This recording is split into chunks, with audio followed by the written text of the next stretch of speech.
नमस्कार दोस्तों, वर्तमान परिदृश्य में आयोजित होने वाली तमाम प्रकार की प्रतियोगी परीक्षाओं में करंट अफेयर के प्रश्नों की अहम भूमिका होती है। यहाँ तक कि कुछ परीक्षाओं में जैसे संघ लोक सेवा आयोग, विभिन्न राज्यों के लोक सेवा आयोगों तथा कर्मचारी चयन आयोगों की प्रारंभिक परीक्षाओं में करंट अफेयर्स के प्रत्यक्ष या अप्रत्यक्ष तरीके से 20 से 30 प्रश्न पूछ लिए जाते हैं। करंट अफेयर्स की इसी महत्ता को देखते हुए एडुटेरिया के द्वारा जारी किए हुए 18 प्रैक्टिस सेटों में हम यह तीसरा प्रैक्टिस सेट लेके आप लोगों के सामने प्रस्तुत हुए हैं। तो चलिए वीडियो को शुरू करते हैं, लेकिन उससे पहले अगर वीडियो आप लोगों को पसंद आए तो प्लीज़ वीडियो को लाइक करें, चैनल को सब्सक्राइब करें तथा वीडियो को ज़्यादा से ज़्यादा अपने दोस्तों के बीच में शेयर करें। तो चलिए शुरू करते हैं। आज का पहला प्रश्न है इस प्रैक्टिस सेट का।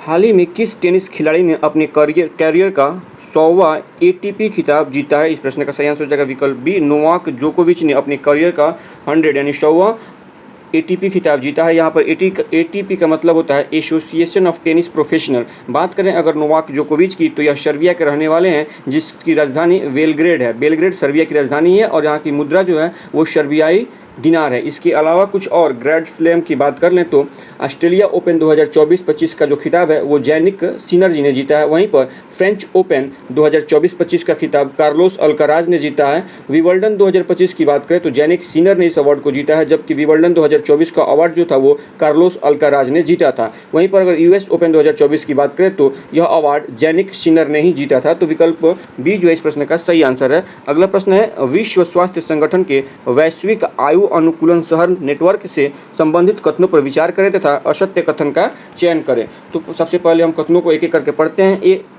एक ऐसा शहर जो अपने निर्मित वातावरण, सेवाओं और संस्थानों को स्वागत योग्य और सुलभ बनाकर वृद्धों की जरूरतों को प्राथमिकता देता है, तो ये कथन सही है, लेकिन हमें असत्य कथन इसमें चूज करना है। दूसरा कथन है इंदौर, जो कि विश्व स्वास्थ्य संगठन के वैश्विक आयु अनुकूलन शहर नेटवर्क में शामिल हुआ है। यह कथन गलत है और यही हमारा सही आंसर हो जाएगा, यानी विकल्प सी जो है इस प्रश्न का सही आंसर है। अगर बात करें कथन 2 की, यह असत्य कैसे है, तो इंदौर नहीं होगा बल्कि कोझिकोड जो है, कोझिकोड वह विश्व स्वास्थ्य संगठन के वैश्विक आयु अनुकूलन शहर नेटवर्क में शामिल हुआ है। और यह एक ऐसा शहर है जो अपने निर्मित वातावरण, सेवाओं और संस्थानों को स्वागत योग्य और सुलभ बनाकर वृद्धों की जरूरतों को प्राथमिकता देता है। इस प्रकार से जो कथन 2 है वो गलत है। इसके अलावा देखेंगे तो कोझिकोड जो है ये केरल राज्य में स्थित है और इसे जून 2024 में यूनेस्को के क्रिएटिव सिटीज नेटवर्क में साहित्य का शहर के रूप में मान्यता दी गई है। तो विकल्प सी जो है इस प्रश्न का सही आंसर है। अगला प्रश्न है, मत्स्य पालन को मजबूत करने के लिए PMMSY अर्थात प्रधानमंत्री मत्स्य संपदा योजना के तहत एकीकृत एक्वा पार्क की नींव कहाँ रखी गई है? तो इस पार्क की जो नींव है वो त्रिपुरा में रखी गई है। विकल्प सी जो है इस प्रश्न का सही आंसर है। अगला प्रश्न देखते हैं, IMF अर्थात इंटरनेशनल मॉनेटरी फंड की विस्तारित निधि सुविधा EFF, अगर इंग्लिश में देखें तो इसका मतलब होता है एक्सटेंडेड फंड फैसिलिटी, से संबंधित कथनों पर विचार करें तथा सत्य कथन का चयन करें। EFF एक ऋण सहायता कार्यक्रम है जो IMF के द्वारा उन देशों को प्रदान किया जाता है जो मध्यम अवधि के भुगतान संतुलन की चुनौतियों से जूझ रहे हैं। ये कथन सही है। दूसरे कथन का अध्ययन करते हैं। IMF के कार्यकारी बोर्ड ने अफगानिस्तान को तत्काल $1 बिलियन जारी करने की मंजूरी दे दी है। तो इस प्रश्न में जो कथन 2 है वो गलत है। इस तरह से यह जो इस प्रश्न का जो सही आंसर हो जाएगा विकल्प ए सही हो जाएगा। कथन 1 सत्य है।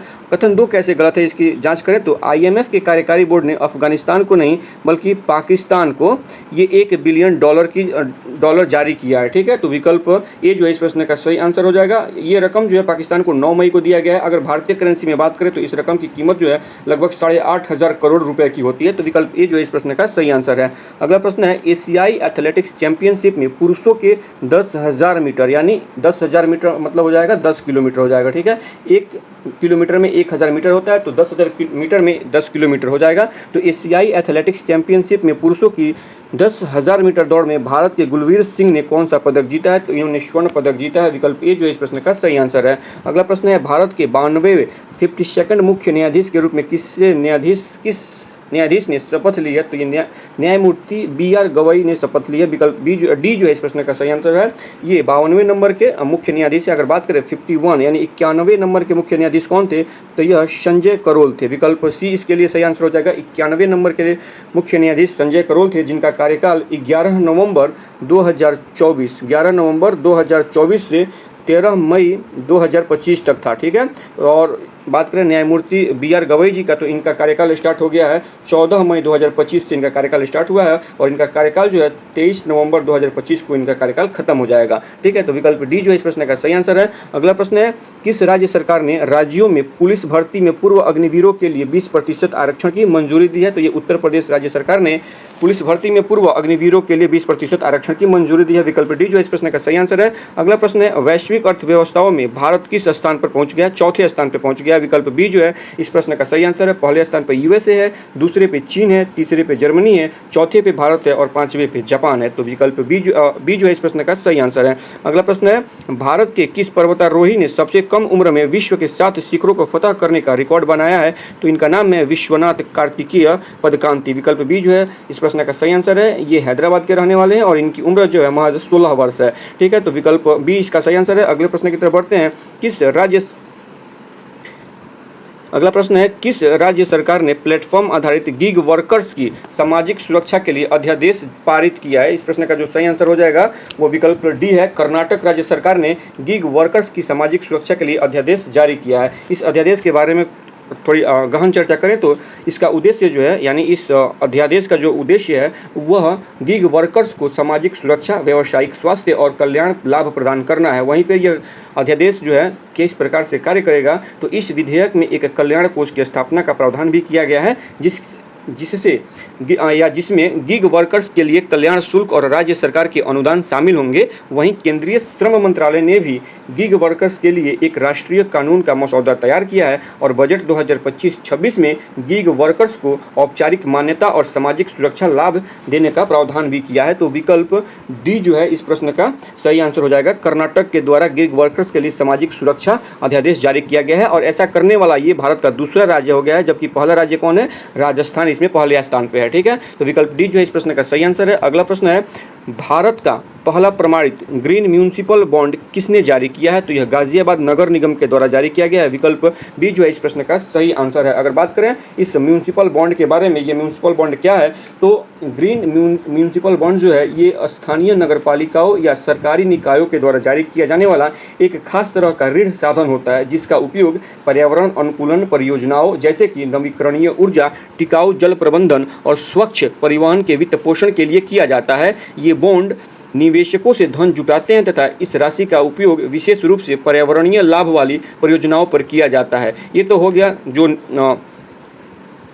नगर निगम है उनके लिए फायदे की चीज़ हो गई, लेकिन जो बॉन्ड लेते हैं, जो बॉन्ड को खरीदते हैं, उनको क्या फ़ायदा मिलता है, उनके लिए क्या बेनिफिट है? तो जो निवेशक इस बॉन्ड को खरीदते हैं उन बॉन्ड को खरीदने के लिए जो पैसे लगाते हैं उनके बदले में उन्हें निश्चित ब्याज आय की प्राप्ति होती है। तो विकल्प बी जो है इस प्रश्न का सही आंसर है। अगला प्रश्न है, आईपीएल में पर्पल कैप दिया जाता है, जो सबसे ज़्यादा विकेट लेता है उनको पर्पल कैप दिया जाता है। तो आईपीएल 2025 में पर्पल कैप का खिताब किस खिलाड़ी ने जीता है? तो यह खिताब जो है प्रसिद्ध कृष्णा जी ने जीता है। विकल्प सी जो है इस प्रश्न का सही आंसर है। अगर इसको थोड़ा सा और आईपीएल 2025 के बारे में और चर्चा करें तो प्रसिद्ध कृष्णा जो है किस टीम के खिलाड़ी हैं? तो ये गुजरात टाइटन के खिलाड़ी हैं और इनको पर्पल कैप दिया गया है। वहीं पे ऑरेंज कैप भी दिया जाता है, जो कि सबसे ज़्यादा रन बनाने वाले खिलाड़ी को दिया जाता है, और यह खिताब जो है इस बार साई सुदर्शन जी को दिया गया है, जो कि गुजरात टाइटन के ही खिलाड़ी है और इन्होंने महज 15 मैचों में 759 रन बनाए हैं, जबकि प्रसिद्ध कृष्णा ने 15 मैचों में 25 विकेट लेकर पर्पल कैप अपने नाम किया है, ठीक है। इसके अलावा अगर बात करें आईपीएल 2025 का, तो यह आईपीएल का 18वां संस्करण था। इसमें आरसीबी यानी रॉयल चैलेंजर्स बेंगलुरु विजेता रहा है, जबकि उप विजेता के रूप में पंजाब किंग्स ने अपना दावा पेश किया था, या पंजाब किंग्स इसमें उप विजेता रहा है। वहीं पर फाइनल की बात कर लें तो आईपीएल 2025 का जो फाइनल मैच था वो नरेंद्र मोदी स्टेडियम अहमदाबाद में खेला गया था। तो विकल्प सी जो है इस प्रश्न का सही आंसर है। अगला प्रश्न है, माउंट एवरेस्ट पर चढ़ने वाली सीआईएसएफ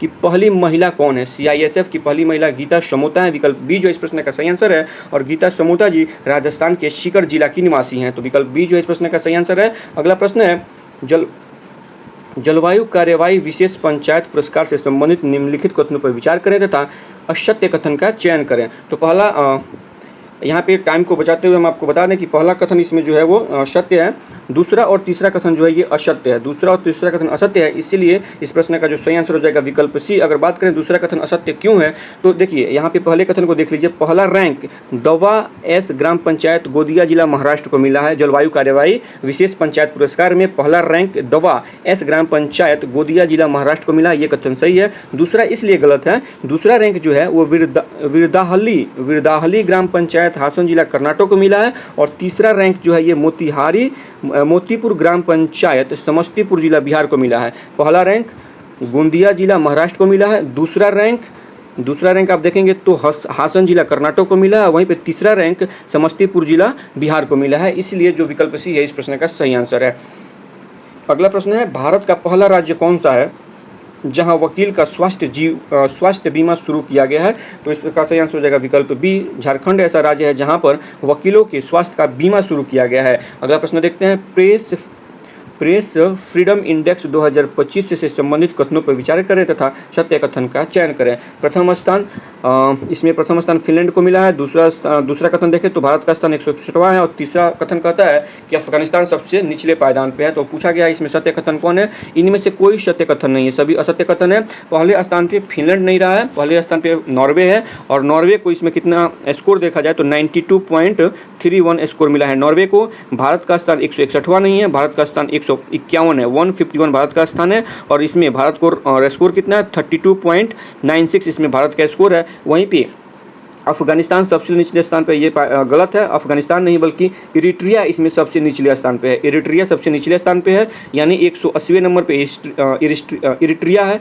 179 रैंक पे नॉर्थ कोरिया है और 178 रैंक पे चाइना है, यानी 178वें स्थान पे चाइना है, 179वें स्थान पे नॉर्थ कोरिया है और 180वें स्थान पे इरिट्रिया है। जबकि प्रथम स्थान पे नॉर्वे है और भारत का स्थान इसमें 191 है। इसलिए इस प्रश्न का सही आंसर है वो विकल्प डी है। अगला प्रश्न देखते हैं, प्रधानमंत्री रोजगार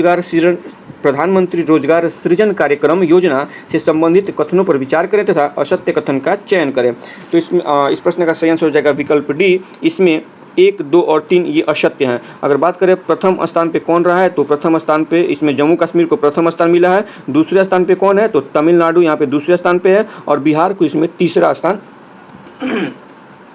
तीसरा स्थान मिला है। यानी प्रधानमंत्री रोजगार सृजन कार्यक्रम में पहले स्थान पर जम्मू कश्मीर है, दूसरे स्थान पर तमिलनाडु है तथा तीसरे स्थान पर बिहार है। इसलिए इस प्रश्न का सही आंसर हो जाएगा विकल्प डी। अगला प्रश्न देखते हैं, भारत का पहला AI संचालित real time forest alert system launch करने वाला पहला राज्य कौन बना है? प्रश्न एक बार फिर से सुनिए, भारत का पहला AI संचालित real time forest alert system launch करने वाला पहला राज्य कौन बना है? तो यह मध्य प्रदेश बना है। विकल्प ए जो है इस प्रश्न का सही आंसर है। अगला प्रश्न है, राष्ट्रीय विधिक सेवा प्राधिकरण नालसा का नया चेयरमैन किसे नियुक्त किया गया है? न्यायाधीश सूर्यकांत जी को ये नालसा का नया चेयरमैन नियुक्त किया गया है। विकल्प डी जो इस प्रश्न का सही आंसर है। अगला प्रश्न है, हिंद महासागर रिम एसोसिएशन से संबंधित कथनों पर विचार करें तथा उपयुक्त में से गलत कथन की पहचान करें। 24वां हिंद महासागर रिम एसोसिएशन मंत्री परिषद की बैठक जो है श्रीलंका में आयोजित की गई थी, यह कथन जो है सत्य है। दूसरा कथन है कि भारत 2025 से 27 के लिए हिंद महासागर रिम एसोसिएशन की अध्यक्षता करेगा, ये कथन भी सही है।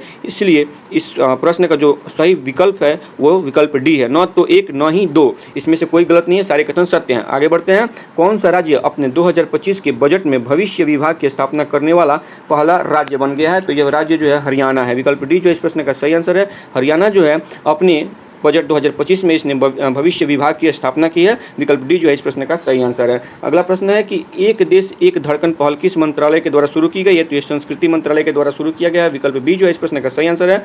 अगला प्रश्न आप देखते हैं, पहले खेलो इंडिया बीच गेम से संबंधित कथनों पर विचार करें, विचार करें तथा सत्य कथन का चयन करें। इसका उद्घाटन 19 मई 2025 को दीव के घोघला बीच पर किया गया एवं समापन दीव के INS खुखरी मेमोरियल में आयोजित किया गया था। यह कथन जो है सत्य है। अगला कथन है कि इसकी शुभंकर पर्ल डॉल्फिन थी, ये कथन भी सत्य है। 5 स्वर्ण 6 रजत तथा 3 कांस्य के साथ हरियाणा शीर्ष पर रहा, ये कथन गलत है। इस प्रकार से इस प्रश्न का जो सही आंसर हो जाएगा विकल्प ए हो जाएगा। कथन 1 और 2 सही है। तीसरा कथन क्यों गलत है? क्योंकि 5 स्वर्ण 6 रजत 3 कांस्य के साथ हरियाणा नहीं बल्कि मणिपुर शीर्ष स्थान पे रहा है। हरियाणा नहीं रहा है, मणिपुर शीर्ष स्थान पे रहा है, इसलिए विकल्प ए जो इस प्रश्न का सही आंसर है। अगला प्रश्न देखते हैं, किस भारतीय मूल की महिला को कनाडा का विदेश मंत्री बनाया गया है? किस भारतीय मूल की महिला को कनाडा का विदेश मंत्री बनाया गया है? इसका सही आंसर हो जाएगा विकल्प डी, अनीता आनंद को कनाडा का विदेश मंत्री बनाया गया है। अगला प्रश्न है, हेनले एंड पार्टनर्स की न्यू वर्ल्ड वेल्थ रिपोर्ट के अनुसार दुनिया का सबसे महंगा शहर कौन है? तो दुनिया का सबसे महंगा शहर मोनाको है। विकल्प डी जो है इस प्रश्न का सही आंसर है। इसके अलावा कुछ और इंडेक्स है, उसके बारे में जानकारी ले लेते हैं। जैसे कि ग्लोबल लिवेबिलिटी इंडेक्स 2025 की बात करें तो इसके अनुसार कोपेनहेगन को रहने के लिए दुनिया का सर्वश्रेष्ठ शहर घोषित किया गया है। एक बार फिर से सुन लीजिए, ग्लोबल लिवेबिलिटी इंडेक्स 2025 के तहत कोपेनहेगन को दुनिया का सर्वश्रेष्ठ शहर घोषित किया गया है। वहीं पे QS cities ranking 2026 cities ranking 2026 के अनुसार छात्रों के लिए सियोल को दुनिया का सर्वश्रेष्ठ शहर घोषित किया गया है। और यहाँ पर मोनाको को हेनले एंड पार्टनर्स की न्यू वर्ल्ड वेल्थ रिपोर्ट के अनुसार दुनिया का सबसे महंगा शहर घोषित किया गया है। तो विकल्प डी जो है इस प्रश्न का सही आंसर है। अगला प्रश्न देखते हैं, ग्लोबल विंड रिपोर्ट 2025 से संबंधित कथनों पर विचार करें तथा सत्य कथन का चयन करें। यह ग्लोबल विंड एनर्जी काउंसिल द्वारा जारी की जाती है। यह कथन सही है। दूसरा कथन है, पवन ऊर्जा उत्पादन में पहला स्थान भारत तथा दूसरा स्थान चीन का है। यह कथन असत्य है। तीसरा कथन है कि भारत ने 50.04 गीगावाट की संस्थापित पवन ऊर्जा क्षमता हासिल कर ली है। यह कथन सही है। अर्थात इस प्रश्न में कथन 1 और 3 सही है, जिसके हिसाब से विकल्प सी जो है इस प्रश्न का सही आंसर है। कथन 2 क्यों गलत है? पवन ऊर्जा उत्पादन में पहला स्थान भारत का नहीं बल्कि पहला स्थान जो है ये चीन का है, दूसरा स्थान यूएसए का है, तीसरा जर्मनी का है, चौथा जो स्थान है वो भारत का है। पहला चीन का, दूसरा यूएसए, तीसरा जर्मनी और चौथा स्थान भारत का है। वहीं पर भारत के शीर्ष 3 राज्यों की बात करें जो पवन ऊर्जा उत्पादक में अग्रणी है तो उसमें सबसे पहले गुजरात है, उसके बाद कर्नाटक है, तीसरे नंबर पे तमिलनाडु आता है। पहले स्थान पे गुजरात है, दूसरे स्थान पे कर्नाटक है, तीसरे स्थान पे तमिलनाडु है। इस प्रकार से इस प्रश्न का जो सही आंसर हो जाएगा विकल्प सी है। अगला प्रश्न देखते हैं, बलूचिस्तान में पहली बार सहायक आयुक्त की एक हिंदू महिला बनी है। प्रश्न एक बार फिर से सुनिए, बलूचिस्तान में पहली बार सहायक आयुक्त एक हिंदू महिला बनी है, उनका नाम क्या है? उनका नाम है कशिश चौधरी। और कशिश चौधरी जो हैं ये बलूचिस्तान प्रांत के चागई जिले के नौशक्की शहर की रहने वाली हैं। चागई जिले के नौशक्की शहर की रहने वाली हैं। विकल्प डी जो है इस प्रश्न का सही आंसर है। अगला प्रश्न है, किस देश ने दुनिया की पहली राष्ट्र स्तरीय क्रिप्टो पर्यटन भुगतान प्रणाली शुरू की है? तो यह भूटान ने शुरू की है। विकल्प बी जो है इस प्रश्न का सही आंसर है। वहीं पर अगर बात करें भूटान की तो ग्लोबल फायर पावर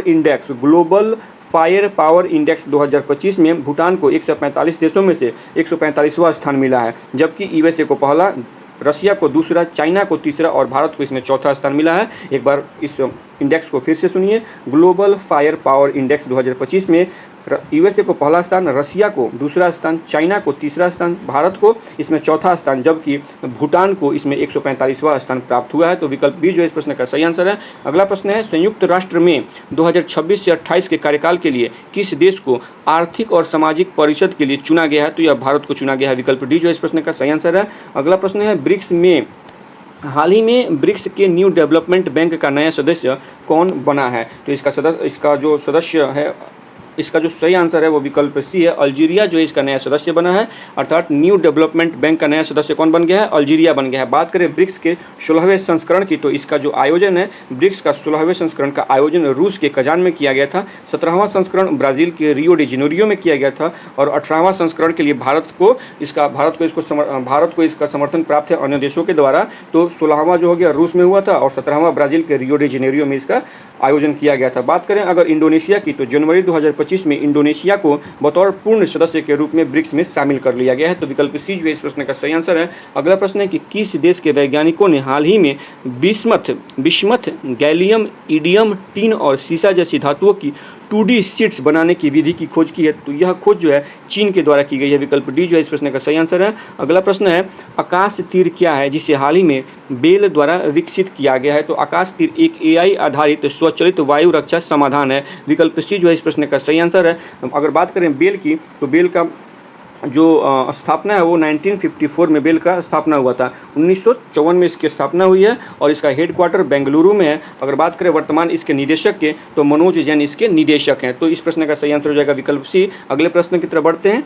भारत अंतर्राष्ट्रीय अंतरिक्ष स्टेशन पर अपना पहला जैविक प्रयोग किस अंतरिक्ष मिशन के तहत कर रहा है? तो एक्सियोम 4 मिशन के तहत जो है भारत अपना पहला जैविक प्रयोग कर रहा है। अगर बात करें एक्सियोम मिशन लॉन्च कब हुआ था, तो 25 जून 2025 को ये लॉन्च हुआ था। और जो एक्सियोम 4 पे जो क्रू मेंबर गए थे वो धरती पे कब लौट के आए थे, तो 14 जुलाई 2025 को ये सैन डिएगो के तट पे इन्होंने लैंडिंग किया था। वहीं पे बात करें अगर इसमें पायलट कौन थे, तो पायलट भारत के शुभांशु शुक्ला इसमें पायलट थे, तथा इस पूरे फ्लाइट की जो डायरेक्टर थी उनका नाम है पैगी विटसन। ये फ्लाइट डायरेक्टर थी इस मिशन की और ये यूएसए की रहने वाली हैं। तो विकल्प बी जो है इस प्रश्न का सही आंसर है। अगला प्रश्न देखते हैं। नेपाल का वह कौन सा हिमालयी ग्लेशियर है जिसे हाल ही में 66% सिकुड़ने के बाद मृत घोषित कर दिया गया है? तो इस ग्लेशियर का नाम है याला ग्लेशियर। विकल्प ए जो है इस प्रश्न का सही आंसर है। अगला प्रश्न है। दुनिया का पहला मानव मूत्राशय प्रत्यारोपण कहाँ किया गया है? प्रश्न एक बार फिर से सुनिए कि दुनिया का पहला मानव मूत्राशय प्रत्यारोपण कहाँ किया गया है? तो ये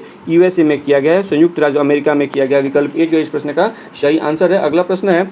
यूनेस्को विश्व धरोहर स्थल के अद्यतन के अनुसार काजीरंगा टाइगर रिजर्व हाल ही में किस कारण से समाचारों में रहा था? तो ये विकल्प बी जो इस प्रश्न का सही आंसर हो जाएगा। यूनेस्को ने 36 वंशों में प्रजातियों का दस्तावेजीकरण करते हुए एक त्वरित जैव विविधता सर्वेक्षण किया है, जिसके कारण ये काजीरंगा जो टाइगर रिजर्व है ये हाल ही में समाचार पत्रों में रहा। अगर बात करें काजीरंगा टाइगर रिजर्व की, तो यह असम राज्य में स्थित है और यह प्रसिद्ध है, फेमस है, अपने एक सिंह वाले गैंडा के लिए सबसे ज़्यादा जाना जाता है। तो विकल्प बी जो इस प्रश्न का सही आंसर है। अगला प्रश्न है। वार्षिक धार्मिक उत्सव पुष्कर कुंभ और सरस्वती पुष्करालु क्रमशः किन राज्य में मनाए गए हैं? तो यह उत्तराखंड और तेलंगाना में मनाया गया है। विकल्प बी जो इस प्रश्न का सही आंसर है। अगला प्रश्न है। जल स्रोतों का गजेटियर एटलस तैयार करने वाला देश का पहला राज्य कौन बन गया है? बिहार बन गया है। विकल्प डी जो है इस प्रश्न का सही आंसर है। अगला प्रश्न है। विश्व स्वास्थ्य संगठन WHO ने हाल ही में पापुआ न्यू गिनी में स्वास्थ्य आपातकाल की घोषणा क्यों की है? तो 24 वर्षों बाद पोलियो मुक्त घोषित होने के बाद पोलियो का प्रकोप जो है यहाँ पर देखने को मिलने लगा है, इसलिए WHO ने पापुआ न्यू गिनी में स्वास्थ्य आपातकाल लागू की घोषणा की है। तो विकल्प सी जो है इस प्रश्न का सही आंसर है। अगला प्रश्न देखते हैं।